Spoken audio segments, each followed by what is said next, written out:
le système de défense du poney, c'est la fuite, c'est pas l'agression. Donc ce ne sont pas des animaux agressifs.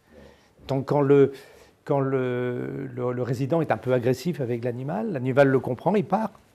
Voilà, il n'y a pas d'agressivité et ils le sentent bien.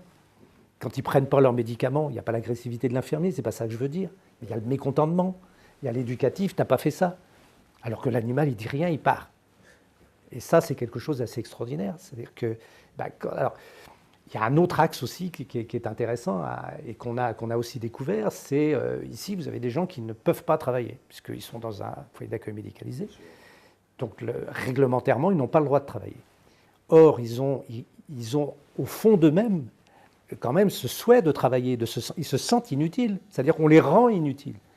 Et le fait de s'occuper des animaux même dans les basses besognes, hein, à ramasser le crottin, vider les litières des animaux, etc., pour eux, c'est retrouver une dignité d'homme. C'est-à-dire qu'il y a une espèce d'assimilation à une virilité que d'assumer les animaux, etc., par rapport à la gente féminine qu'on a dans l'établissement. On a des couples dans l'établissement. Et presque tous ceux qui sont en couple viennent s'occuper des animaux et font des tâches qui sont des tâches considérées par eux comme tâches d'hommes.